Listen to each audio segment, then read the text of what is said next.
Hello everyone, this is Ms. Howington from Research Triangle High School. Today we are going to talk about gravity. So first of all, what is gravity? So gravity is the force that attracts anything in the universe to anything else in the universe. But they do have to have mass. So it's a force that attracts any body towards another body with mass. So I like to think of it as kind of like an invisible stick that holds two objects together in outer space. It also works here on Earth. It's the force that attracts us to the Earth as well. So gravity, there's two relationships. We'll investigate this one a little bit more. So gravity gets stronger as the objects get larger and weaker as they get smaller in mass. And then gravity also is stronger when objects are closer together and weaker when they're farther apart.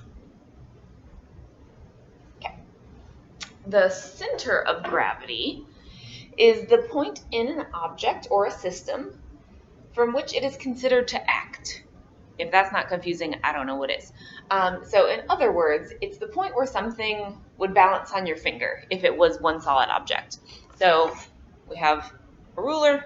So if I can find the point that it balances on my finger, I don't think I'm going to find it in this video, but that would be our center of gravity. There we go. Center of gravity of the ruler, the point where it balances on my finger. So it's a lot easier for things that are one solid object like a ruler. And then we have a hammer. So the point where it would balance on your finger, I might break a toe with this demo. All right, so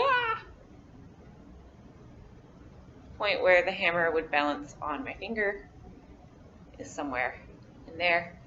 So notice where the barycenter is in an object that has uneven mass, or so the center of gravity, where that is in an object that has uneven mass.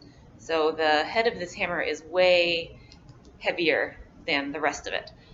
So keep that in mind. All right.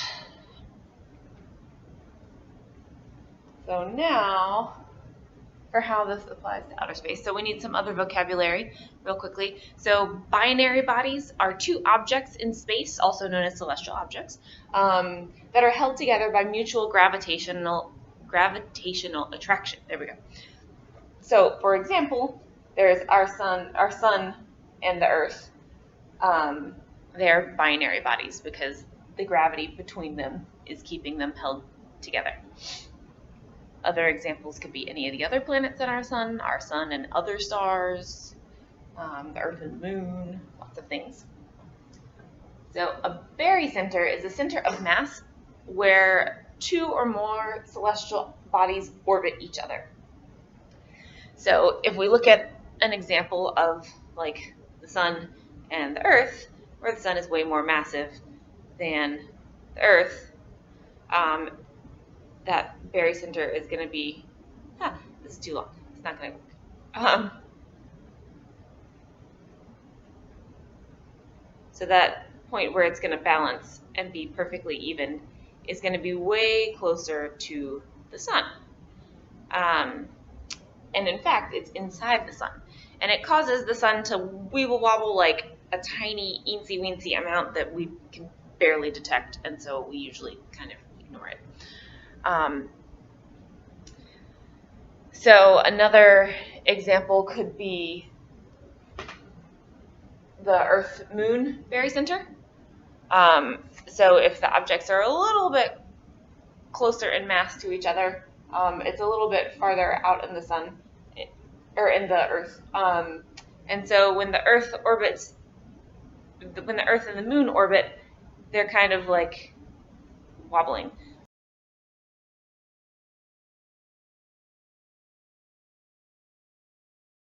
So they're orbiting a point that's kind of over here, which causes the Earth to wobble a little bit. So hopefully you get the idea of barycenters. We are going to play with some Play-Doh and some imaginary lines of gravity in class to kind of get this concept more stuck in our heads. All right, guys, see you in class.